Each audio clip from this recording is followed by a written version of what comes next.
Graças a Deus, prezados irmãos, a paz do Senhor Jesus, bem-vindos. Você está no seu momento EBD, o seu momento da Escola Bíblica Dominical. Nesta oportunidade, estaremos ministrando sobre a segunda aula desse importante trimestre. Nesse trimestre, nós estamos estudando esse importante tema, o verdadeiro pentecostalismo, a atualidade da atuação do Espírito Santo. E na lição de número 2 desse primeiro trimestre do ano, nós estaremos ministrando sobre a atuação do Espírito Santo no plano da redenção. Esta é a lição de número 2, a atuação do Espírito Santo no plano da redenção. Na primeira aula, nós falamos sobre a pessoa do Espírito Santo. E hoje estaremos falando sobre a atuação do Espírito Santo no plano da redenção.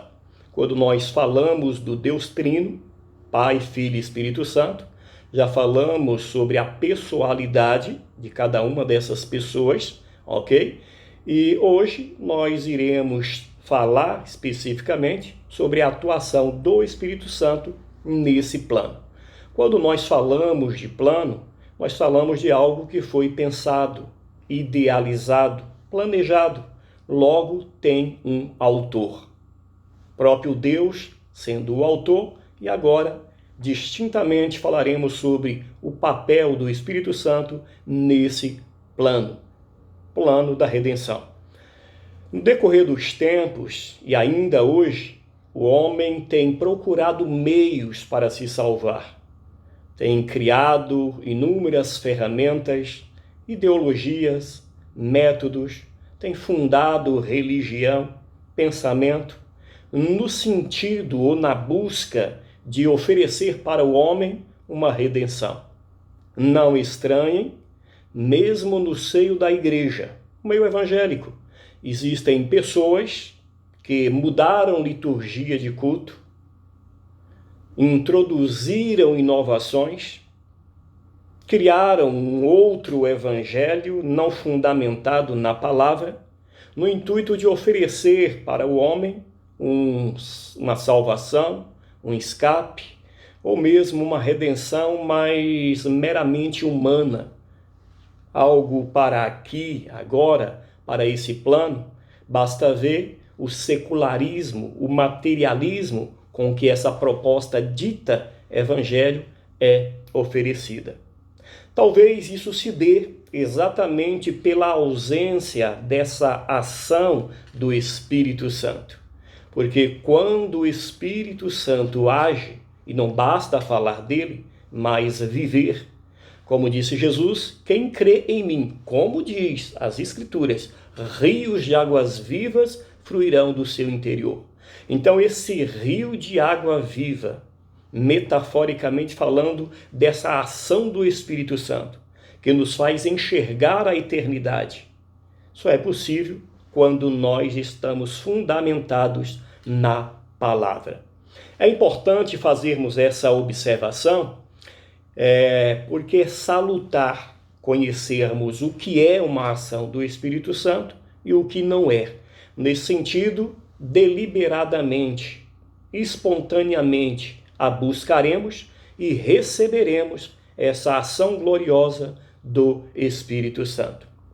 O primeiro ponto dessa segunda lição vai trazer para nós o seguinte assunto: o Espírito Santo como promessa. Perceba que o Espírito Santo é uma promessa. E essa promessa não poderia faltar para nós nesses últimos dias tão tenebrosos, em que precisamos tanto dessa ação do Espírito Santo. Por isso que Pedro disse, a promessa diz respeito a nós, a vós, aos que estão de perto, também para os que estão de longe, e a todos quanto o Senhor nosso Deus chamar. Atos 2. Se somos chamados, essa promessa faz parte, é para nós também. A promessa do Espírito Santo, conforme podemos enxergar, ler aqui, no primeiro subtópico desse primeiro tópico, Então, vai dizer que a promessa messiânica, ou seja, a ação do Espírito Santo, como o Espírito Santo atua, está nessa promessa messiânica, né? Nós vamos perceber que o Espírito Santo, sobretudo, atuou na formação da canonicidade do Antigo Testamento. O cano do Antigo Testamento foi formado, claro, mediante uma inspiração, uma revelação extraordinária do Espírito Santo dada aos profetas. Quando nós lemos, por exemplo, acerca do profeta Isaías, 61, capítulo 61, podemos colocar em consonância com Lucas 4, 17, Jesus, quando toma o pergaminho na sinagoga e lê, ao terminar de ler o texto de Isaías 61, ele disse: hoje se cumpriu esta profecia aqui. E qual era a profecia? Que o Espírito de Deus haveria de ungí-lo para essa importante missão. Então veja como o Espírito Santo está nessa promessa. Haveria de ungí-lo para a realização da obra. Isaías 53, o profeta tem uma revelação tão precisa da morte de Cristo, da caminhada rumo ao Gólgota, da via dolorosa, do sacrifício de Cristo, do Calvário, do seu sofrimento, da sua dor, que no século XVI diziam que o escritor de Isaías 53, especificamente, era um contemporâneo de Jesus. Depois, em 1947, por conta dos achados dos pergaminhos do Mar Morto, que acharam então pergaminhos anteriores aos que se tinham e puderam então concluir que o profeta que escreveu sobre a via dolorosa era alguém anterior ao fato, portanto anterior ao acontecimento, à morte de Jesus. E aí a gente vai percebendo essa extraordinária revelação se cumpridas na vida de Jesus. Aliás, o próprio nascimento de Jesus no nascimento de Jesus já existe uma ação do Espírito Santo. O profeta disse: eis que a virgem conceberá e dará à luz um filho. Quando vamos olhar ali no início do nascimento de Jesus, nos evangelhos, o anjo apresenta e diz para Maria: o que está no teu ventre é concebido pelo Espírito Santo. E aí o texto que todos nós conhecemos. Portanto, o Espírito Santo está na vida de Jesus, está no plano da redenção, desde o nascimento, e Jesus vai viver todo o seu ministério debaixo dessa ação do Espírito Santo. Em João, no capítulo 1 do Evangelho de João, o texto vai dizer: no princípio era o Verbo, e o Verbo era Deus, e o Verbo estava com Deus, e o Verbo se fez carne e habitou entre nós. Então veja que é Deus em essência, mas a pessoa do Filho é que cumpre esse papel. Nós já falamos na lição anterior sobre a questão da Trindade. Dê uma olhadinha aí para você entender essa questão aí da pericorese. Não estranhe o termo, pericorese. Pericorese é um termo teológico para mostrar de forma melhor essa ação que nós chamamos ação intratrinitariana, intrínseca, dentro, correlata, e trinitariana, porque é a Trindade que está nessa mesma essência. Papéis, funções, atribuições, prerrogativas diferenciadas, sem se separar, sendo essencialmente Deus Trino. E aí citamos os exemplos: espírito, alma, corpo, e até o exemplo das células, que também citamos, membrana, citoplasma e núcleo, e por aí vai. No segundo subtópico desse primeiro assunto, nós vamos ver a promessa, ainda se tratando da promessa, o Espírito Santo como promessa, a promessa no Antigo Testamento, na Antiga Aliança. Então, como o Espírito Santo agia na Antiga Aliança? No Antigo Testamento, o Espírito Santo ele se manifestava esporadicamente na vida de pessoas, ungindo para determinadas obras, para determinados feitos. Horas, levantando líderes carismáticos para funções extraordinárias. Basta ver o que o Espírito Santo fez com Gideão, com Sansão, Jefté, Davi em muitas ocasiões, né? Então, o Espírito Santo, ele era de tal maneira, atuava de tal maneira na vida de Eliseu, que o rei da Síria fazia emboscada contra Israel, e ele disse, não é possível, tem alguém dos nossos pelejando a favor de Israel. E alguém disse, não, ó rei meu senhor, é porque lá em Israel tem profeta. O que o rei pensa no seu leito, Deus revela a Eliseu. E nessa ação do Espírito Santo, Eliseu trouxe soluções, resoluções espirituais, morais, políticas, de diversas naturezas na sociedade israelita. Semelhantemente, se a ação do Espírito Santo estiver presente em nossas vidas hoje, Deus também nos usará para fazer a diferença onde estivermos. Ainda em se tratando da promessa do Espírito Santo, ou do Espírito Santo como promessa, João, capítulo 14, na lição anterior nós falamos mais detalhadamente sobre isso, Jesus disse, essa promessa a recebi do meu Pai, eu darei para vocês o Espírito Santo. Fiquem em Jerusalém até que do alto sejais revestidos de poder. Então, esse revestimento veio. E Jesus disse, o mundo não terá, João 14, o mundo não terá porque não está em mim. Mas vós que está em mim e em vós terás. E naqueles dias saberão que eu estou em meu Pai, vós em mim e eu em vós. Então é uma promessa para aqueles que acreditam, que buscam, que invocam o nome do Senhor. Logo, o Espírito Santo atua para essa redenção, nessa caminhada até a redenção final. O segundo tópico da lição vai falar sobre o Espírito Santo que consola e ensina. Então ele é dado como ensinador e também foi concedido à igreja como consolador. Consolador e ensinador, além de tantas outras funções. Por que consolador? A palavra no grego para consolador é parácletos, né? Para, que quer dizer ao lado, e kletos quer dizer chamado. Portanto, chamado para estar do lado. Já pensou? O Espírito Santo foi dado à igreja para que estivesse do nosso lado. Contextualizando, fala-se em um contexto histórico, né?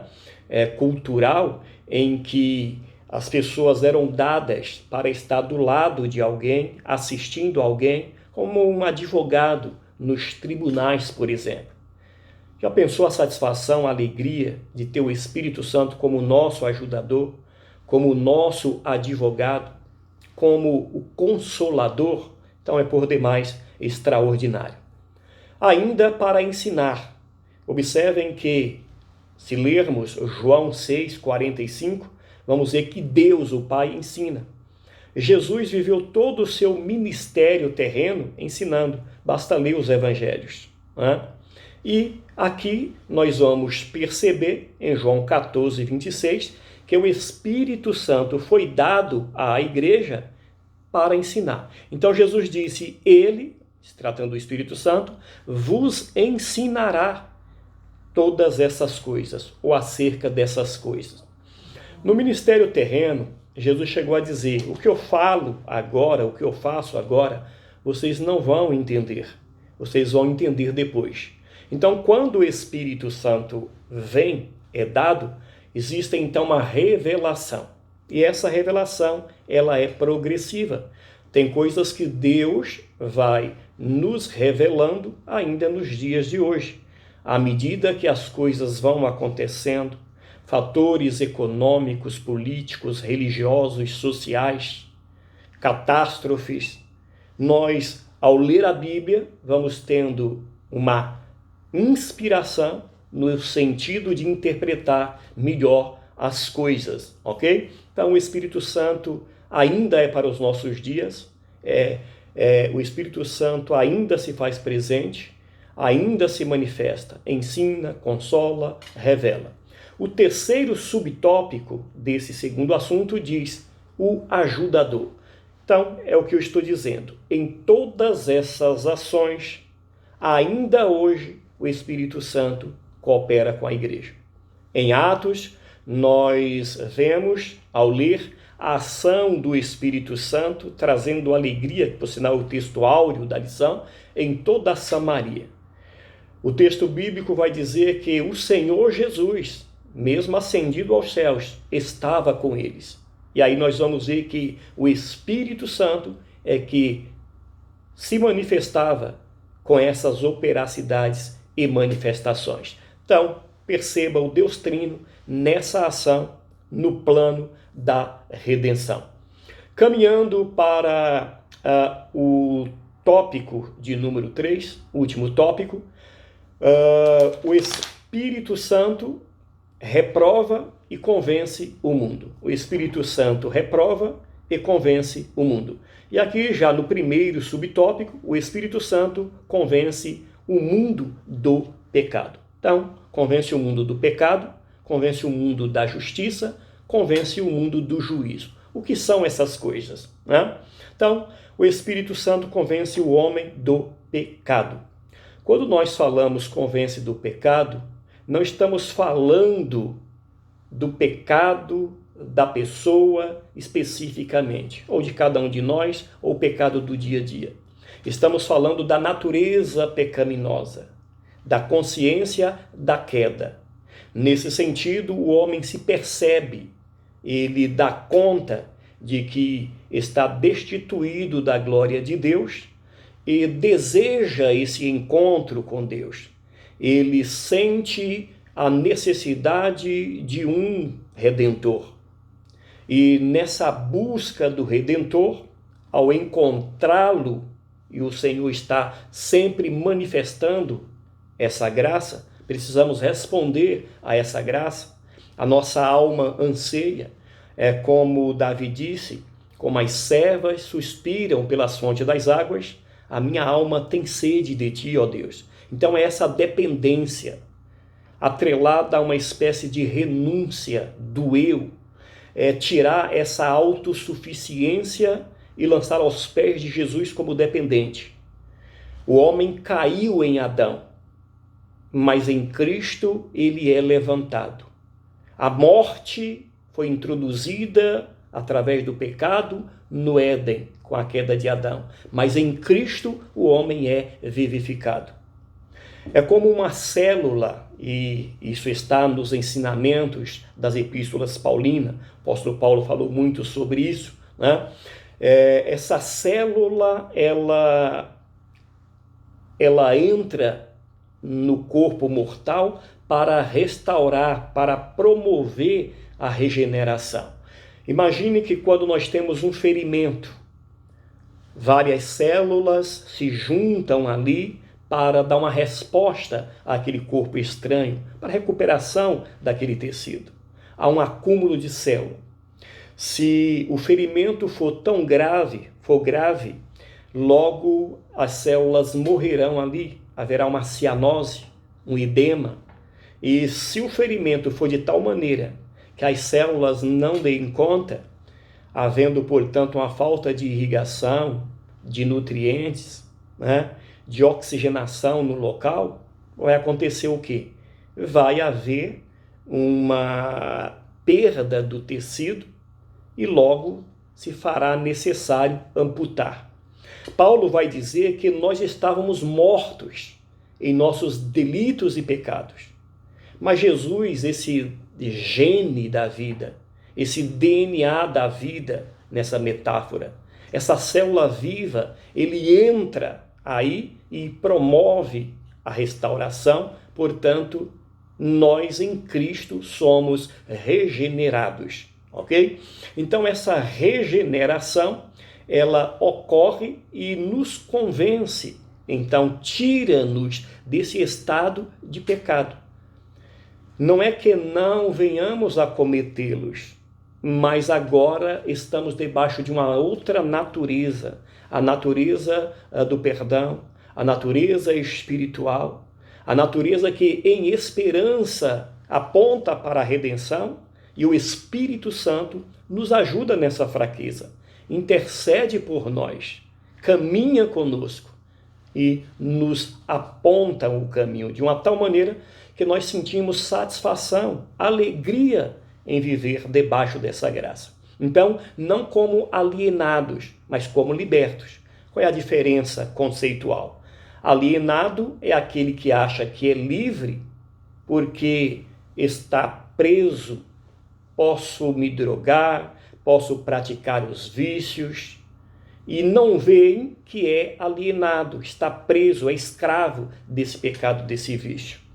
A libertação se dá quando isso que é danoso, temos a liberdade para praticá-lo, ou para viver isso, mas temos, contudo, esse domínio de espírito que é dado pelo Espírito Santo. Essa libertação, que sentimos bem em não fazer, que não temos prazer e satisfação em fazer, e mesmo que eventualmente cometemos alguns delitos, e isso faz parte dessa natureza pecaminosa, porque estamos num processo, o Espírito Santo logo se manifesta e nos traz a consciência do pecado. Sim, não é a culpa, não é para a condenação, mas para a regeneração.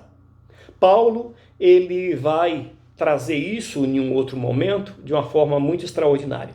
Ele vai fazer um empréstimo da lei romana. Essa lei romana que foi introduzida por conta de um contexto de piratas em uma outra região, enfim. Qual é a questão? Quando alguém matava, assassinava, o corpo do cadáver era amarrado no corpo do assassino, até que o assassino vivo morria apodrecido no corpo do cadáver que ele havia matado. Paulo, ele vai se considerar esse corpo mortal, ele disse: miserável homem que sou, quem me livrará desse corpo, dessa morte? Mas aí ele diz: cumprindo-se a plenitude dos tempos, veio Jesus. Então essa célula viva, esse DNA veio. Jesus morreu por nós. Ele disse: eu sou o culpado. No que ele toma a culpa, logo ele vai morrer, abraçado a esse corpo mortal. E atrelado a esse corpo mortal, de fato ele morre. Mas um princípio da física, um princípio científico, é que a potência maior sempre prevalece. Nesse sentido, não morre Jesus, ou morre Jesus, mas ressuscita Cristo. Ou seja, Jesus morre como homem, mas a morte não pôde detê-lo. Ele ressuscita dentre os mortos, prevalecendo. Então, a lógica, a realidade espiritual, conforme o texto bíblico vai dizer, se o Espírito daquele, o Espírito Santo, se o Espírito daquele que habita em Jesus e o ressuscitou dentre os mortos está em vós, certo é que com ele também sereis vivificados. Então, em Cristo nós experimentamos essa regeneração. Estávamos mortos em nossos delitos e pecados, mas ele nos vivificou. E nós sentimos essa dinâmica, essa ação do Espírito Santo em nós, essa alegria, esse relacionamento com a pessoa do Espírito Santo. Portanto, sentimos o perdão dos pecados. Jesus disse: eis que estou à porta e bato. Se alguém abrir, João 6,39, poderíamos citar outros textos, segunda epístola de Pedro, capítulo 3, a vontade de Deus é que ninguém se perca. senão que todos venham ao arrependimento. Jesus disse: Pai, aqueles que tu me destes, o Senhor não quer que eu os perca. Jesus disse: as ovelhas que tu me deste, ninguém a arrebatará das minhas mãos.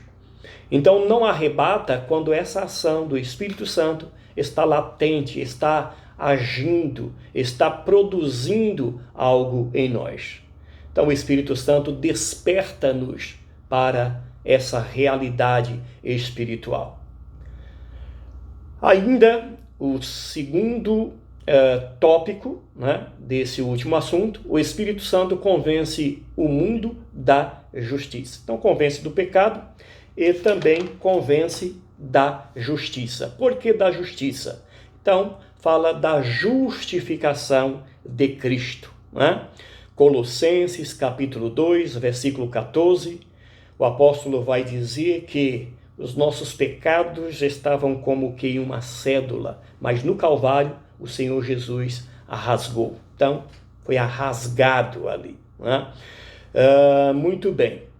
Então, o Senhor nos livra dessa tirania do pecado, dessa realidade do pecado, dessa vivência do pecado. E alguém diz: isso não peca mais? Não, é dessa natureza, ok? É dessa natureza. Terceiro subtópico: o Espírito Santo convence o mundo do juízo. Do juízo. Por que do juízo? Na visão dispensacionalista, existem 7 julgamentos. 7 grandes julgamentos. Primeiro julgamento, o julgamento do próprio diabo. Ezequiel 28, Isaías 14, vai mostrar a sua queda. Quando lemos João 16, versículo 11, em torno disso, né, Jesus vai dizer: o príncipe desse mundo já está julgado. Então ali consolida o julgamento do diabo. Portanto, o primeiro grande julgamento, o diabo já está julgado. No dia final, na vinda de Cristo em glória, apenas receberá a sua sentença. O segundo julgamento é o julgamento dos pecados dos crentes. Julgamento dos pecados, né? João 12, 32, Jesus vai dizer: quando o Filho do Homem for levantado da terra ou da cruz, a todos atrairei a mim. E ali está num contexto de que, como Moisés levantou a serpente no deserto e através daquela picada em que as pessoas morriam, ao olhar para a serpente que representava Cristo, tinham a cura, Jesus disse: como Moisés levantou a serpente no deserto, importa que o Filho também seja levantado. E quando ele for levantado, a todos atrairá, né? A todos ele atrairiam, né, para si, ou seja, carregaria os nossos pecados, levaria as nossas dores, nossas iniquidades, estavam todas postas ali sobre ele. É interessante que, se formos analisar, mostra com isso também um antídoto que só nos tempos modernos, né, pôde-se entender essa realidade do antídoto, ou seja, na própria cobra está o remédio para a sua picada. É por isso que Jesus se fez pecado, se fez carne, para nessa natureza expiar o pecado. É claro que eu estou fazendo apenas citações, são doutrinas que demoraria tempo para explicar, mas apenas buscando a compreensão de que o Espírito Santo é quem age, é quem imprime essa realidade espiritual em nós, ok? Revela isso para nós. Mais do que revelar, não apenas teórico, não apenas da compreensão da palavra, mas imprime, está selado em nós. Nós vivemos essa experiência. Essa transformação nós sentimos. Quando falamos do batismo com o Espírito Santo, ninguém disse, não precisa de muita retórica. É uma experiência experimental, nós vivemos isso. Eu não posso mentir para mim mesmo. Eu vivi essa experiência. Então é uma realidade, ok? Muito bem. Poderíamos falar sobre o terceiro julgamento, o julgamento, né, o auto-julgamento, que é o julgamento em que nós vivemos agora. Examine-se o homem a si mesmo, e assim coma deste pão, etc., para que não seja condenado com o mundo. Texto conhecido da Santa Ceia, 1 Coríntios 11. Estou fazendo resumos, né? Então é o auto-julgamento do crente. Quando o crente é aprovado nesse auto-julgamento, vem então o quarto julgamento, que ocorrerá por ocasião do arrebatamento da igreja no tribunal de Cristo. 2 Coríntios, capítulo 5, versículo 10. Falando para a igreja, Paulo disse: todos nós compareceremos perante o tribunal de Cristo para receber do Senhor segundo o que cada um fez. Ok? Então, aí depois vem o julgamento dos anjos, o último julgamento, Apocalipse 20, o juízo final. Então, quando a Bíblia diz que o Espírito Santo nos convence do juízo, fala da libertação, fala de tirar desse estado de coisa, desse estado de condenação. Nenhuma condenação há para os que estão em Cristo Jesus. Escrevendo para a igreja de Filadélfia, né, João, através dessa ação do Espírito Santo, por ordem do Senhor Jesus, ele disse: como guardastes a palavra da minha paciência, também te guardarei da hora da tentação. Né? Da hora, não na hora da tentação, mas da hora da tentação. Então, essa ação do Espírito Santo hoje nos convence desse juízo futuro, nos ajuda a estarmos preparados para o encontro glorioso com o Senhor, desperta-nos para essa realidade, nos convence do pecado, do juízo e da justiça, nos faz entender de um modo experimental que estamos em Cristo e Ele em nós. E é nessa vivência, é nesse relacionamento que processa a conversão, a expiação, a justificação e a santificação. A santificação nada mais é senão separação do mundo, dos rudimentos, por esse processo, por essa ação do Espírito Santo, que nos leva a aproximar cada vez mais de Deus e viver essa realidade. Santificação é isso. Então, quanto mais próximo de Deus, mais distante dos rudimentos mundanos. Né? Jesus disse: graças te dou, ó Pai, porque ocultaste essas coisas aos sábios, aos entendidos e a revelaste aos pequeninos. Sim, porque assim foi do teu agrado. Então, a salvação é uma revelação. Essa revelação só é possível mediante a ação do Espírito Santo. O Espírito Santo, como ensinador, como já falamos, né? Veja que é ele quem concede os dons espirituais. E na relação dos dons espirituais estão dons da ciência da palavra, a palavra da sabedoria e do conhecimento. Né? Então, é o Espírito Santo quem revela essas coisas. É uma ação do Espírito Santo. Mais do que isso, né? O Espírito Santo, ele nos alerta para o dia, para o tempo do fim. Lá em Apocalipse, né? No último capítulo de Apocalipse, 22, 17, em torno disso, né? A Bíblia Sagrada, caminhando para o fim aí desse cânone bíblico, né, da Sagrada Escritura, dessa inspiração, o apóstolo João vai dizer: o Espírito diz vem, a noiva diz vem. Então, o próprio Espírito Santo, ele geme, ele toma as nossas dores, e é como se ele estivesse pedindo ao Senhor: vem, ao noivo: vem, e a noiva, que é a igreja, juntamente com o Espírito Santo, dizendo: vem.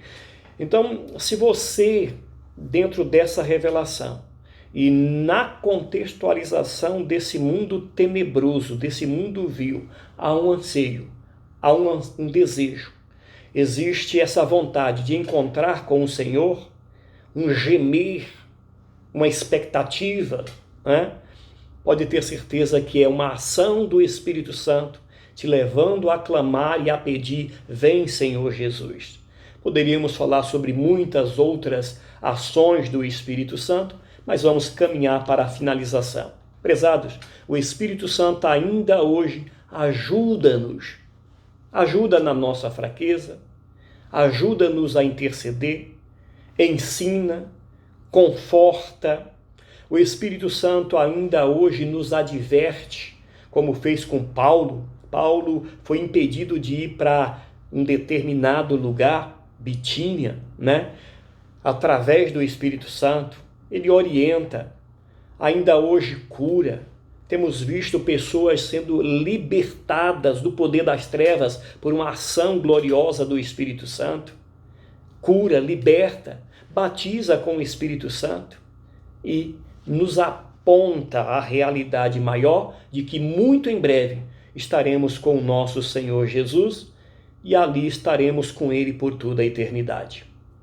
Querido Deus, que o Espírito Santo ache lugar nesses corações que têm ouvido a Tua palavra e que o Senhor possa imprimir essa verdade, essa realidade espiritual.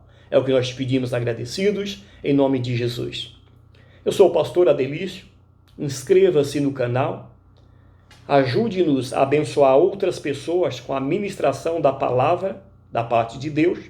Na próxima lição, estudaremos sobre o batismo com o Espírito Santo. Compartilhe, inscreva-se no canal, comunique a outras pessoas nos seus grupos e etc. Está aí o vermelhinho aí, embaixo do vídeo. Aperte, inscreva-se.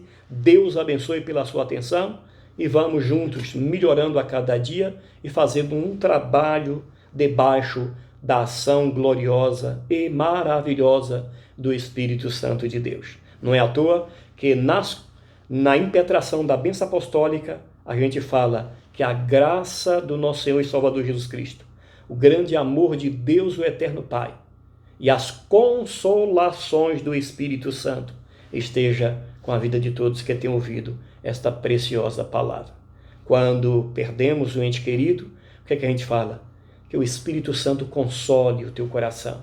Então, esse Consolador, Paráclitos, o amigo que está conosco lado a lado, a pessoa do Espírito Santo, que relaciona, que fala, que interage, quer falar de forma mais profunda no teu coração. Invoque, dê lugar, ore. Senhor, isto é verdade? Deus, mostra-me esta realidade, faz eu sentir. Se você buscar, tenha certeza, Deus está muito mais interessado de capacitar pessoas com o revestimento do poder e conceder dons espirituais, essas ferramentas, esses instrumentos indispensáveis em defesa da fé, na apologética cristã, nestes tempos tenebrosos que nós vivemos. O Senhor te abençoe e te guarde. Paz de Cristo. Graças a Deus.